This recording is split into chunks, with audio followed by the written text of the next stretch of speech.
जय घोष ने देश की आजादी के आंदोलन को ऊर्जा दी थी, प्रेरणा दी थी, त्याग और तपस्या का मार्ग दिखाया था। उस वंदे मातरम का पुण्य स्मरण करना इस सदन में हम सबका ये बहुत बड़ा सौभाग्य है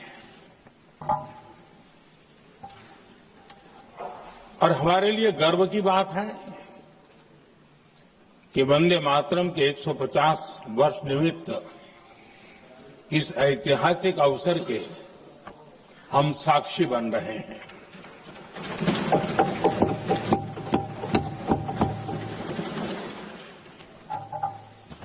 एक ऐसा कालखंड जो हमारे सामने इतिहास की अनगिनत घटनाओं को अपने सामने लेकर के आता है। ये चर्चा सदन की प्रतिबद्धता को तो प्रकट करेगी, लेकिन आने वाली पीढ़ियों के लिए भी, दर पीढ़ी के लिए भी ये शिक्षा का कारण बन सकती है अगर हम सब मिलकर के इसका सदुपयोग करें तो। आदरणीय अध्यक्ष जी, एक ऐसा कालखंड है जब इतिहास के कई प्रेरक अध्याय फिर से हमारे सामने उजागर हुए हैं। अभी अभी हमने हमारे संविधान के 75 वर्ष गौरवपूर्व मनाए हैं। आज देश सरदार वल्लभ भाई पटेल की और भगवान बिरसा मुंडा की 150वीं जयंती भी मना रहा है और अभी अभी हमने गुरु तेग बहादुर के 350वां बलिदान दिवस भी मनाया और आज हम वंदे मातरम की 150 वर्ष निमित्त सदन की एक सामूहिक ऊर्जा को, उसकी अनुभूति करने का प्रयास कर रहे हैं। वंदे मातरम 150 वर्ष की यात्रा अनेक पड़ावों से गुजरी है, लेकिन आदरणीय अध्यक्ष जी, वंदे मातरम का जब 50 वर्ष हुए तब देश गुलामी में जीने के लिए मजबूर था और वंदे मातरम के 100 साल हुए तब देश आपातकाल की जंजीरों में जकड़ा हुआ।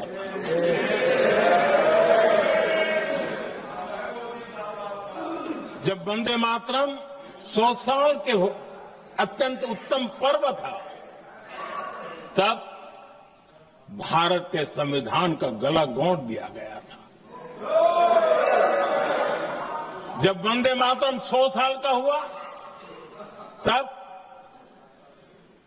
देशभक्ति के लिए जीने मरने वाले लोगों को जेल के सलाखों के पीछे बंद कर दिया गया था। जिस वंदे मातरम के गीत ने देश को आजादी की ऊर्जा दी थी, उसके जब 100 साल हुए तो दुर्भाग्य से एक काला कालखंड हमारे इतिहास में उजागर हो गया। हम लोकतंत्र के गिरोह में थे।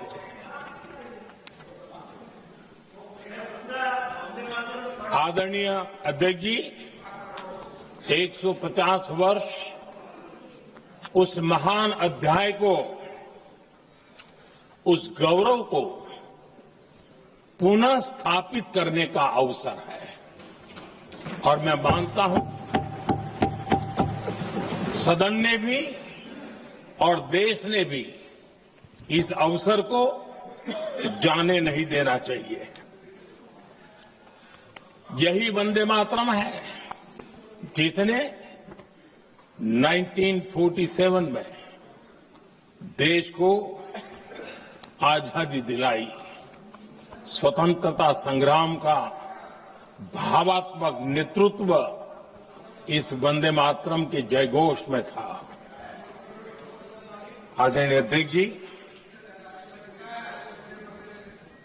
आपके समक्ष आज जब मैं वंदे मातरम 150 निमित्त चर्चा के लिए आरंभ करने खड़ा हुआ हूं, यहां कोई पक्ष प्रतिपक्ष नहीं है, क्योंकि हम सब यहां जो बैठे हैं एक्चुअली हमारे लिए रण स्वीकार करने का अवसर है कि जिस वंदे मातरम के कारण लक्षावधि लोग आजादी का आंदोलन चला रहे थे और उसी का परिणाम है कि आज हम सब यहां बैठे हैं। और इसलिए हम सभी सांसदों के लिए, हम सभी जनप्रतिनिधियों के लिए वंदे मातरम के रण स्वीकार करने का ये पावन पर्व है।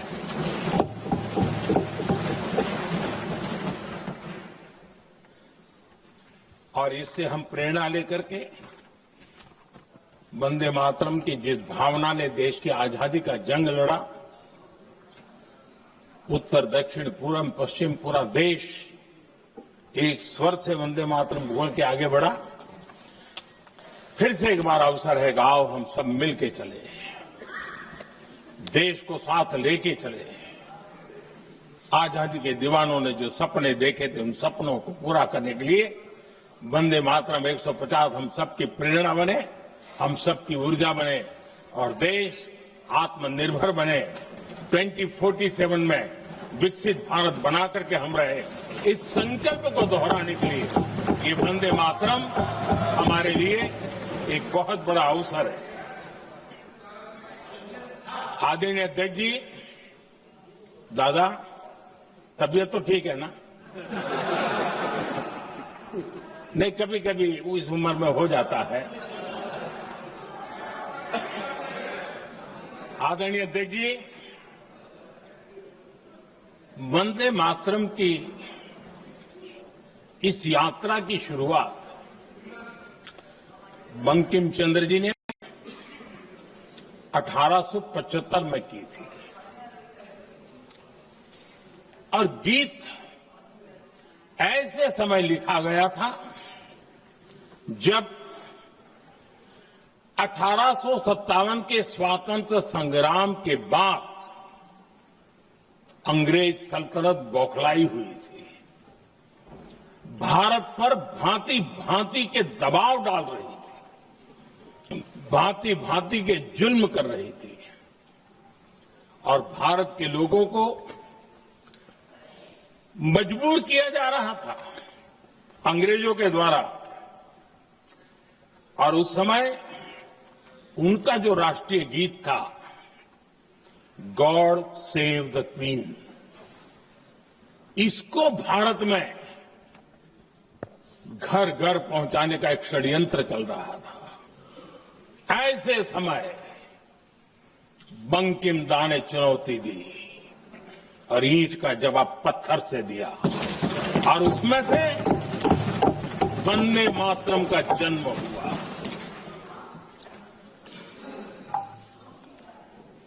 इसके कुछ वर्ष बाद 1882 में जब उन्होंने आनंद मठ लिखा तो इस गीत का उसमें समावेश किया गया। आदरणीय अध्यक्ष जी, वंदे मातरम ने उस विचार को पुनर्जीवित किया था जो हजारों वर्ष से भारत की रग रग में रचा बसा था। उसी भाव को, उसी संस्कारों को, उसी संस्कृति को, उसी परंपरा को उन्होंने बहुत ही उत्तम शब्दों में, उत्तम भाव के साथ वंदे मातरम के रूप में हम सबको बहुत बड़ी सौगात दी थी। वंदे मातरम ये सिर्फ केवल राजनीतिक आजादी की लड़ाई का मंत्र नहीं था। सिर्फ हम अंग्रेज जाए और हम खड़े हो जाए, अपने राह पर चले, इतने मात्र तक वंदे मातरम प्रेरित नहीं करता था, तो उससे कहीं आगे था। आजादी की लड़ाई इस मातृभूमि को मुक्त कराने का भी जंग था।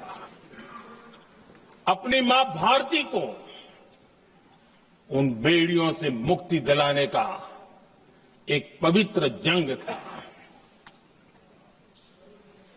और वंदे मातरम की पृष्ठभूमि हम देखें, उसके संस्कार सरिता देखें, तो हमारे यहां वेद काल से एक बात बार बार हमारे सामने आई है। जब वंदे मातरम कहते हैं तो वही वेद काल की बात हमें याद आती है।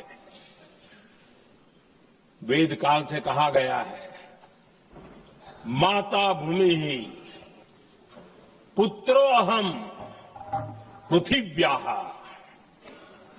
अर्थात ये भूमि मेरी माता है और मैं, अर्थात ये भूमि मेरी माता है और मैं पृथ्वी का पुत्र हूं। आदरणीय अध्यक्ष जी, यही वो विचार है जिसको प्रभु श्री राम ने भी लंका के वैभव को छोड़ते हुए कहा था, जननी जन्मभूमिश्च स्वर्गादपि गरीयसी। वंदे मातरम यही महान सांस्कृतिक परंपरा का एक आधुनिक अवतार है। आजादी का जज्बा भी था और आजाद भारत का विजन भी था। अंग्रेजों के उस दौर में एक फैशन हो गई थी भारत को कमजोर, निकम्मा, आलसी, कर्महीन, इस प्रकार भारत को जितना नीचा दिखा सके ऐसी एक फैशन बन गई थी। और उसमें हमारे यहां भी जिन्होंने तैयार किए थे वो लोग भी वही भाषा बोलते थे। तब बंकिमदा ने उस हीन भावना को भी झकझोरने के लिए और सामर्थ्य का परिचय कराने के लिए वंदे मातरम के भारत के सामर्थ्यशाली स्वरूप को प्रकट करते हुए आपने लिखा था,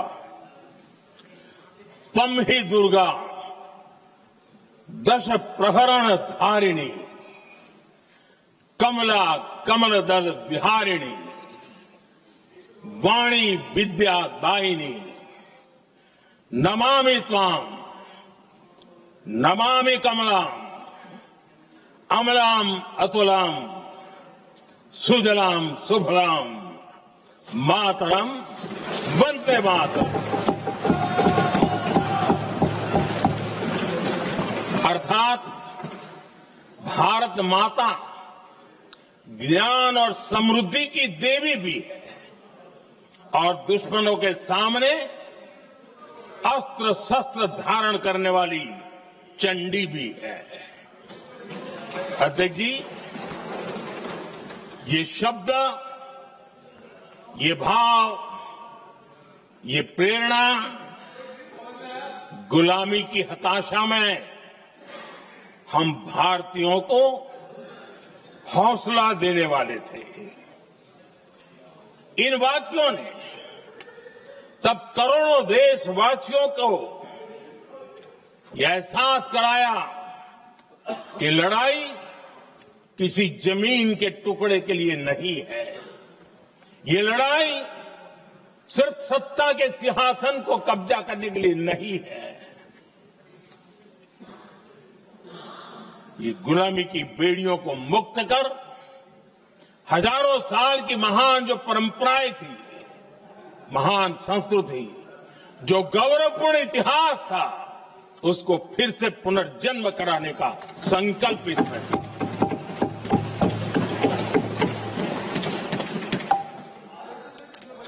आदरणीय अध्यक्ष जी,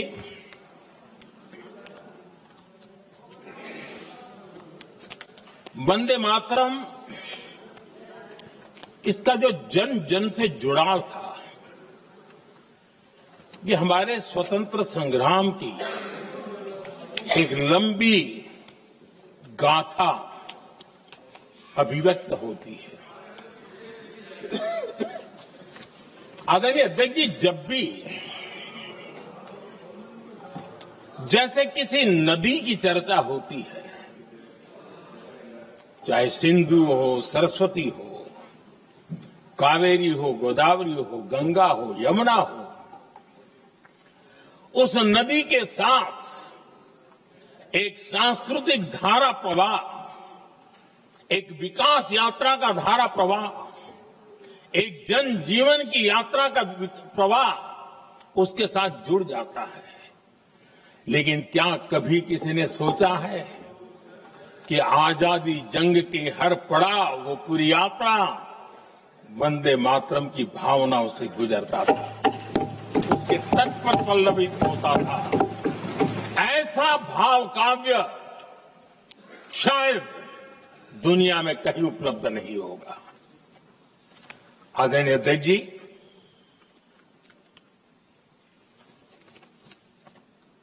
अंग्रेज समझ चुके थे कि 1857 के बाद लंबे समय तक भारत में टिकना उनके लिए मुश्किल लग रहा था।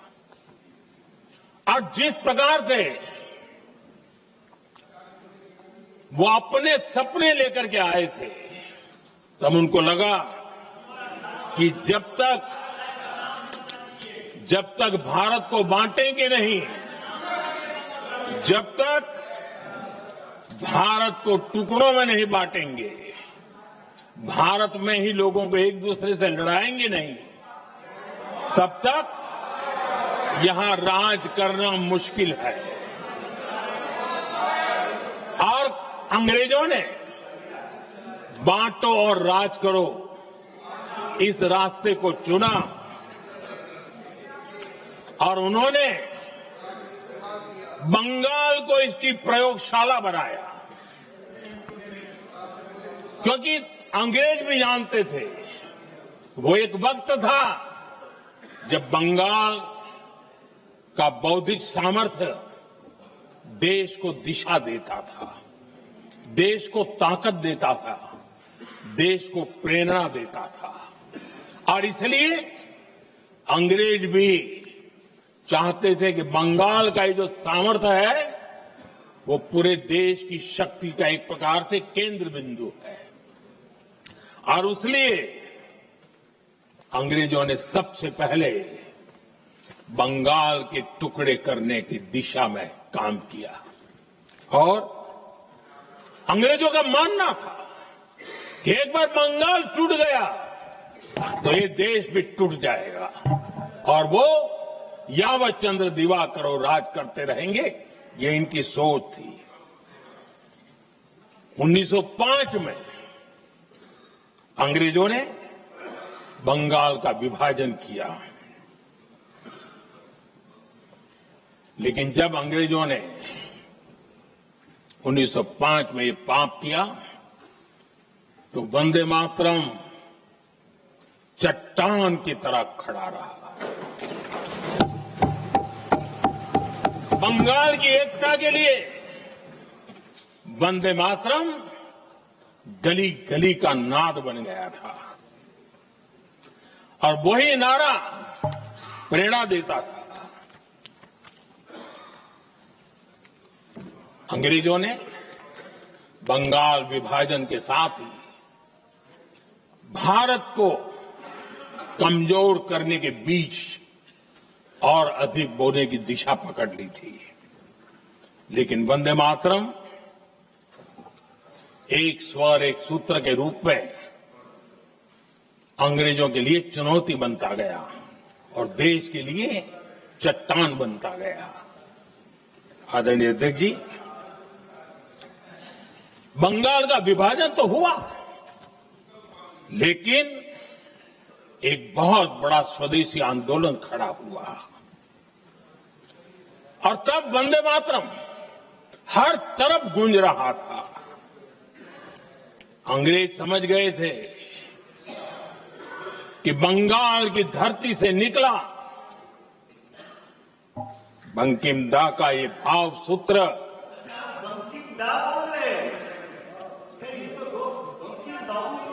बंकिम बाबू बोले। अच्छा, थैंक यू। आपकी भावनाओं के लिए मैं आदर करता हूं। बंकिम बाबू ने थैंक यू दादा, थैंक यू। हाँ, आपको तो दादा कह सकता हूं ना, वरना उसमें भी आपको इतराज हो जाएगा। बंकिम बाबू ने ये जो भाव विश्व तैयार किया था, उनके भाव गीत के द्वारा उन्होंने अंग्रेजों को हिला दिया और अंग्रेजों ने देखिए कितनी कमजोरी होगी और इस गीत की ताकत कितनी होगी। अंग्रेजों ने उसको कानूनी रूप से प्रतिबंध लगाने के लिए मजबूर होना पड़ा था। गाने पर सजा, छापने पर सजा, इतना ही नहीं, वंदे मातरम शब्द बोलने पर भी सजा। इतने कठोर कानून लागू कर दिए गए थे। हमारे देश की आजादी के आंदोलन में सैकड़ों महिलाओं ने नेतृत्व किया, लक्षावधि महिलाओं ने योगदान दिया। एक घटना का मैं जिक्र करना चाहता हूं। 22 साल में वंदे मातरम गाने पर सर्वाधिक जुल्म हुए थे। वो 22 साल आज भारत का हिस्सा नहीं रहा है और उस समय 22 साल की हमारी माताएं, बहनें, बच्चे मैदान में उतरी थी वंदे मातरम के स्वाभिमान के लिए। इस प्रतिबंध के विरोध में लड़ाई के मैदान में उतरी थी और तब 22 साल की एक वीरांगना श्रीमती सरोजिनी बोस, जिन्होंने उस जमाने में वहां की भावनाओं को देखिए और उन्होंने कहा था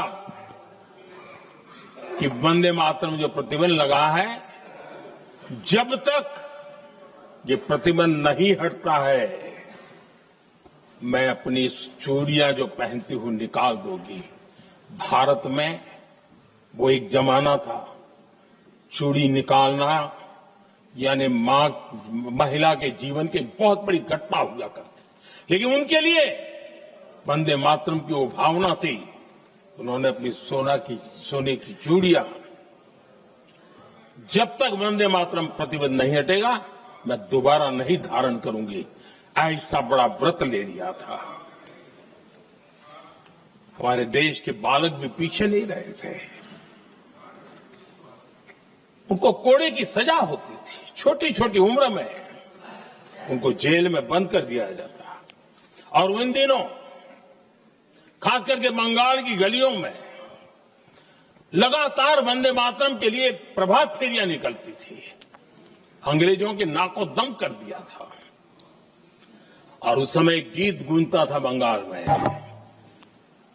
जाए जाबे जीवोनो चोले, जाए जाबे जीवोनो चोले, जोगो तो माजे तोमार काजे वंदे मातरम बोले, अर्थात हे मां, संसार में तुम्हारा काम करते और वंदे मातरम कहते जीवन भी चला जाए तो वो जीवन भी धन्य है, ये बंगाल की गलियों में बच्चे कह रहे हैं।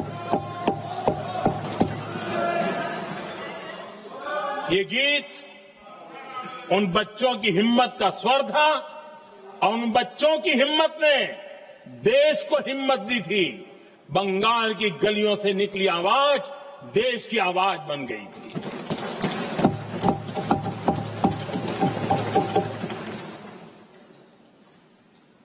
उन्नीस 1905 में फरीदपुर के गांव में बहुत छोटी छोटी उम्र के बच्चे जब वंदे मातरम के नारे लगा रहे थे, अंग्रेजों ने बेरहमी से उन पर कोड़े मारे थे।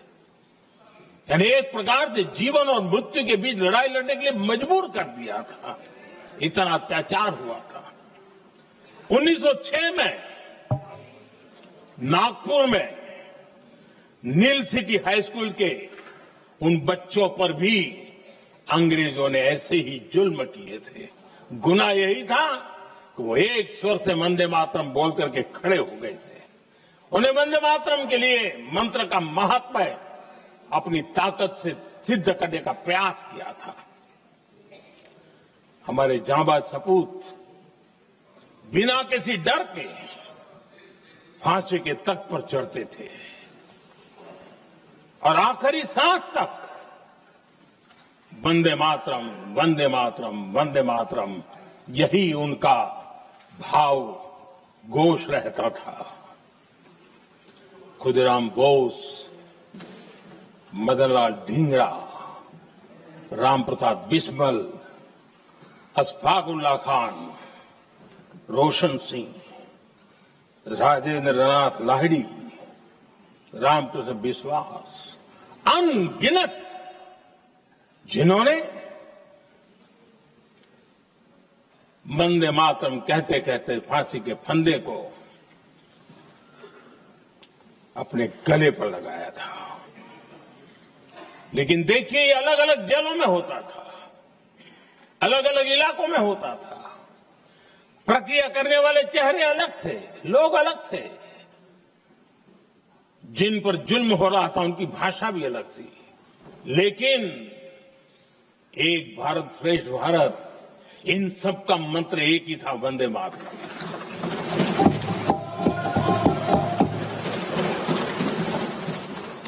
चटगांव की स्वराज क्रांति, जिन युवाओं ने अंग्रेजों को चुनौती दी, वे भी इतिहास के चमकते हुए नाम है। हरगोपाल बाल, पुलिन विकास घोष, त्रिपुर सेन, इन सब ने देश के लिए अपना बलिदान दिया।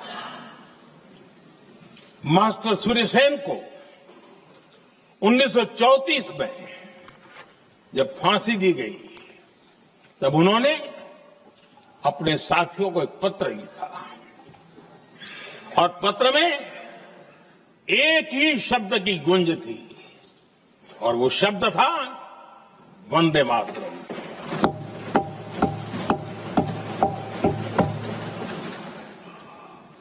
आदरणीय अध्यक्ष जी, हम देशवासियों को गर्व होना चाहिए। दुनिया के इतिहास में कहीं पर भी ऐसा कोई काव्य नहीं हो सकता, ऐसा कोई भावगीत नहीं हो सकता जो सदियों तक एक लक्ष्य के लिए कोटि कोटि जनों को प्रेरित करता हो और जीवन आहूत करने के लिए निकल पड़ते हो। दुनिया में ऐसा कोई भावगीत नहीं हो सकता जो वंदे मातरम। पूरे विश्व को पता होना चाहिए कि गुलामी के कालखंड में भी ऐसे लोग हमारे यहां पैदा होते थे जो इस प्रकार के भावगीत की रचना कर सकते थे। ये विश्व के लिए अजूबा है। हमें गर्व से कहना चाहिए, तब दुनिया भी मानना शुरू करेगी। ये हमारी स्वतंत्रता का मंत्र था, ये बलिदान का मंत्र था, ये ऊर्जा का मंत्र था, ये सात्विकता का मंत्र था, ये समर्पण का मंत्र था, ये त्याग और तपस्या का मंत्र था, संकटों को सहने का सामर्थ्य देने का ये मंत्र था, और वो मंत्र वंदे मातरम था। और इसलिए गुरुदेव रविंद्रनाथ टैगोर ने लिखा था, उन्होंने लिखा था, एकी सूत्रे बांधी आछी सोहोस्टोटी मौन, एक ही कार्य सौंपी आछी सहस्त्र जीवन वंदे मातरम। अर्थात एक सूत्र में बंधे हुए सहस्त्र मन, एक ही कार्य में अर्पित सहस्त्र जीवन वंदे मातरम।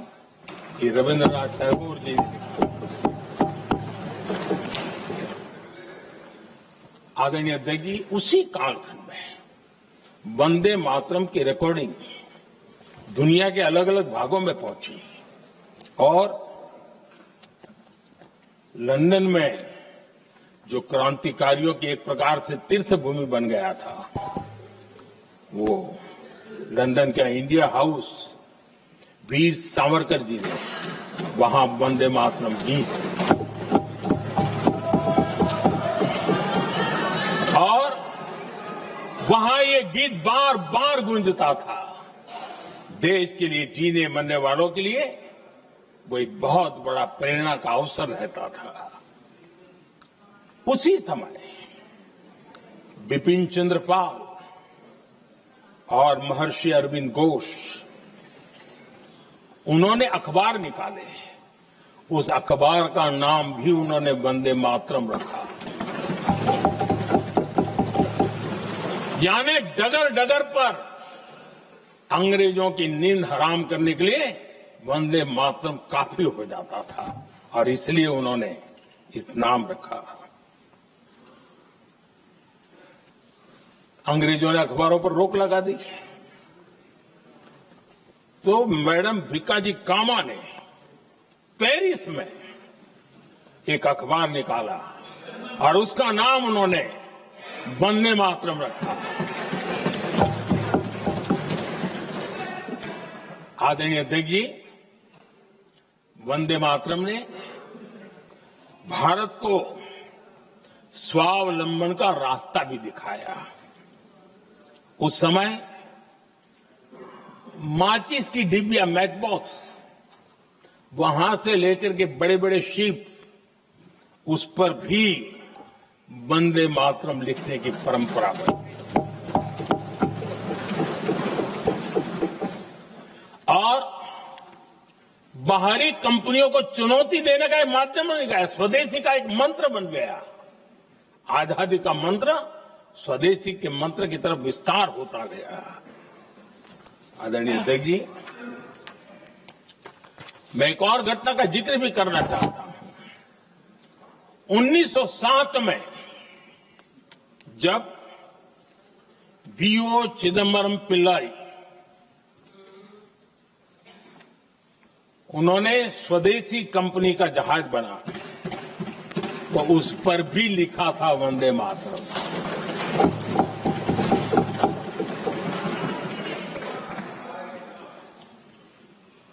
राष्ट्र कवि सुब्रमण्य भारती ने वंदे मातरम को तमिल में अनुवाद किया, स्तुति गीत लिखे।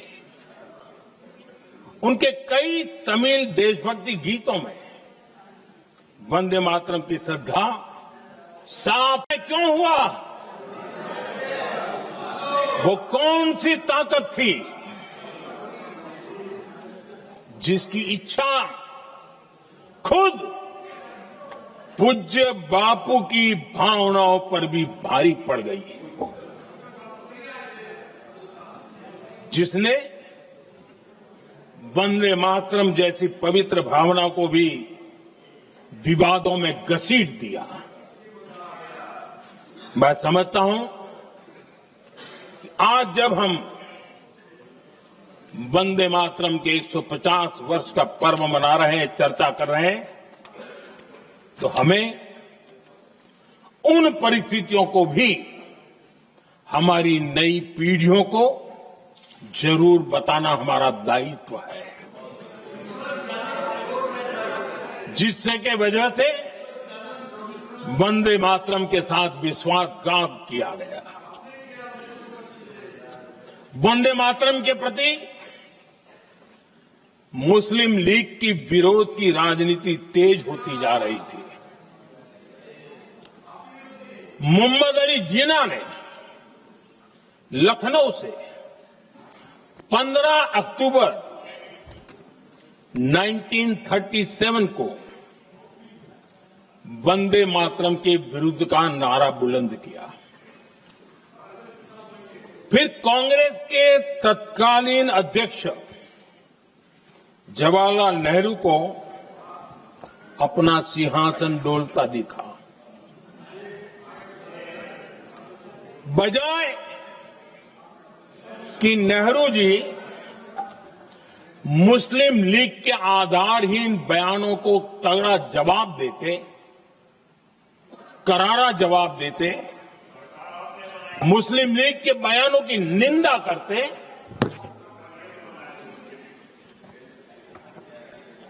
और वंदे मातरम के प्रति खुद की भी और कांग्रेस पार्टी की भी निष्ठा को प्रकट करते हैं। लेकिन उल्टा हुआ। वो ऐसा क्यों कर रहे, वो तो पूछा ही नहीं, न जाना। लेकिन उन्होंने वंदे मातरम की ही पड़ताल शुरू कर दी। जिन्ना के विरोध के 5 दिन बाद ही 20 अक्टूबर को नेहरू जी ने नेताजी सुभाष बाबू को चिट्ठी लिखी। उस चिट्ठी में जिन्ना की भावना से नेहरू जी अपनी सहमति जताते हुए कि वंदे मातरम की, ये जो उन्होंने सुभाष बाबू को लिखा है, वंदे मातरम की आनंद मठ वाली पृष्ठभूमि मुसलमानों को इरिटेट कर सकती है। मैं नेहरू जी का कोट पढ़ता हूं। नेहरू जी कहते हैं, मैंने वंदे मातरम गीत का बैकग्राउंड पढ़ा है। नेहरू जी फिर लिखते हैं, मुझे लगता है कि ये जो बैकग्राउंड है इससे मुस्लिम भड़केंगे। साथियों, इसके बाद कांग्रेस की तरफ से बयान आया कि 26 अक्टूबर से कांग्रेस कार्य समिति की एक बैठक कोलकाता में होगी, जिसमें वंदे मातरम के उपयोग की समीक्षा की जाएगी। बंकिम बाबू का बंगाल, बंकिम बाबू का कोलकाता, और उसको चुना गया और वहां पर समीक्षा करना तय किया। पूरा देश हतप्रभ था, पूरा देश हैरान था। पूरे देश में देशभक्तों ने इस प्रस्ताव के विरोध में देश के कोने कोने में प्रभात फेरियां निकाली, वंदे मातरम गीत गाया। लेकिन देश का दुर्भाग्य कि 26 अक्टूबर को कांग्रेस ने वंदे मातरम पर समझौता कर लिया।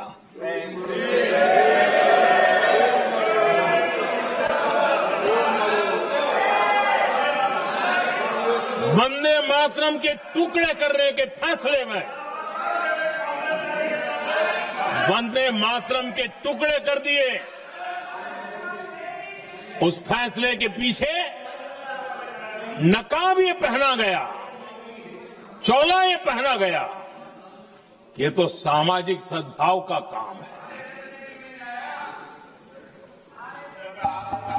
लेकिन इतिहास इस बात का गवाह है कि कांग्रेस ने मुस्लिम लीग के सामने घुटने टेक दिए और मुस्लिम लीग के दबाव में किया।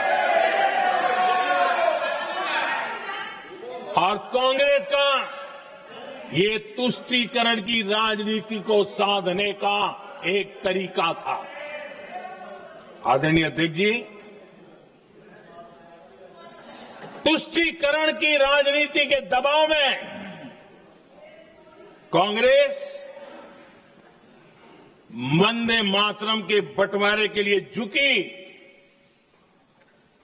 इसलिए कांग्रेस को एक दिन भारत के बंटवारे के लिए झुकना पड़ा।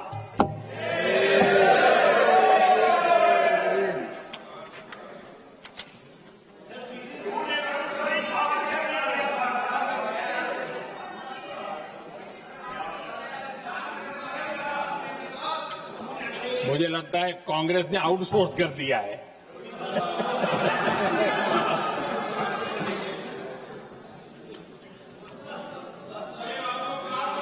दुर्भाग्य से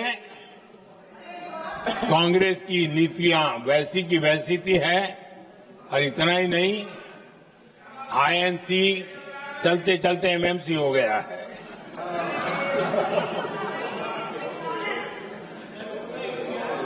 आज भी कांग्रेस और उसके साथी और जिन जिन के नाम साथ कांग्रेस जुड़ा हुआ है, सब वंदे मातरम पर विवाद खड़ा करने की कोशिश करते हैं। आदरणीय अध्यक्ष महोदय,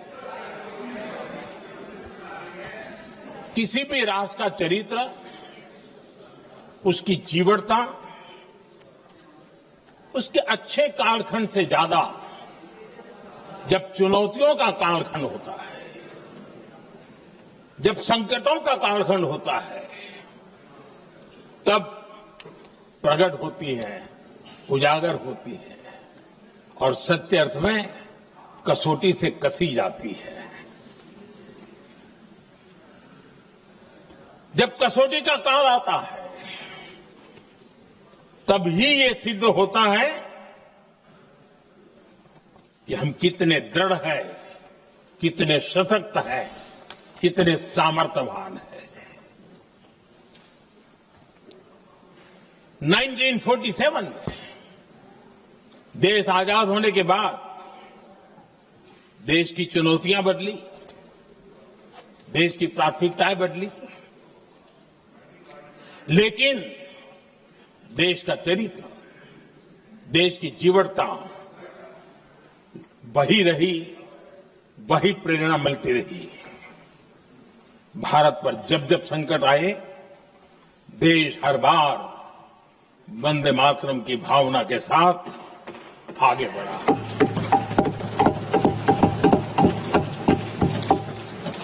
बीच का कालखंड कैसा गया जाने दो, लेकिन आज भी 15 अगस्त 26 जनवरी की जब बात आती है, हर घर तिरंगा की बात आती है, चारों तरफ वो भाव दिखता है, तिरंगे झंडे फहराते।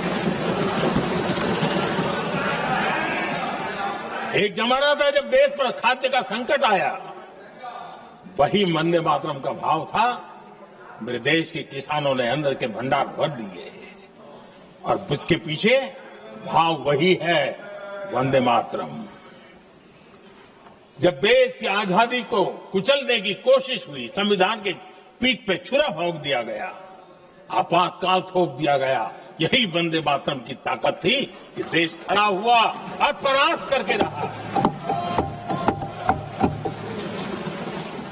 देश पर जब भी युद्ध थोपे गए, देश को जब भी संघर्ष की नौबत आई, यही वंदे मातरम का भाव था। देश का जवान सीमाओं पर अड़ गया और मां भारती का झंडा फहराता रहा, विजय श्री प्राप्त कर।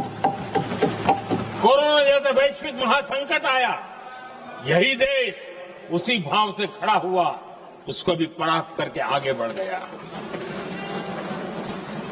आदरणीय अध्यक्ष जी, यह राष्ट्र की शक्ति है, यह राष्ट्र को भावनाओं से जोड़ने वाला सामर्थ्यवान एक ऊर्जा प्रवाह है।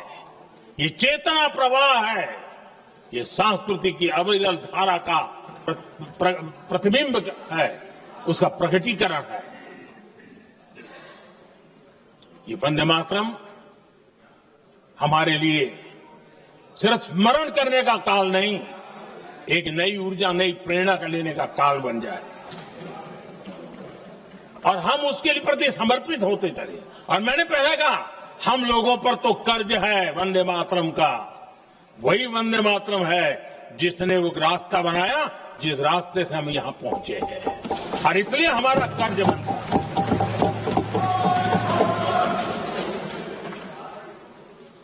भारत हर चुनौतियों को पार करने में सामर्थ्य है। वंदे मातरम के भाव की वो ताकत है।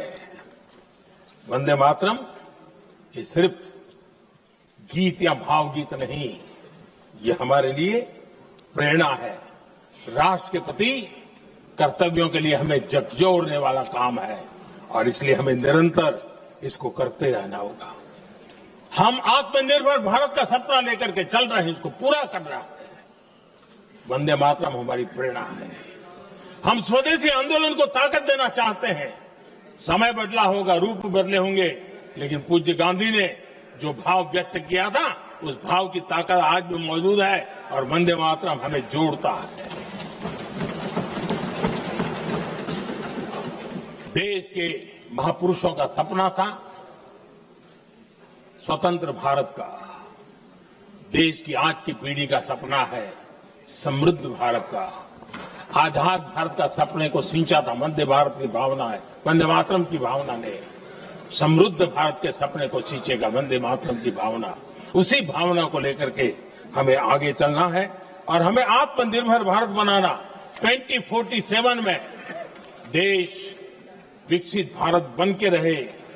अगर आजादी के 50 साल पहले कोई आजाद भारत का सपना देख सकता था, तो 25 साल पहले हम भी तो समृद्ध भारत का सपना देख सकते हैं, विकसित भारत का सपना देख सकते हैं, और इस सपने के लिए अपने आप को खपा भी सकते हैं। इसी मंत्र, इसी संकल्प के साथ वंदे मातरम हमें प्रेरणा देता रहे।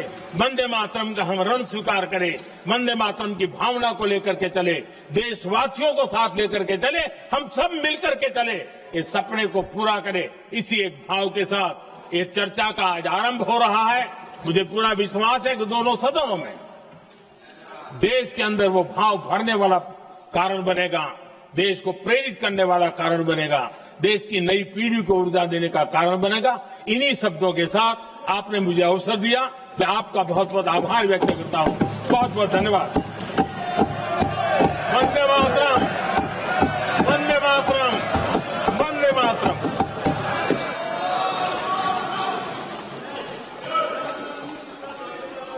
श्री ગૌરવ ગોગોઈ।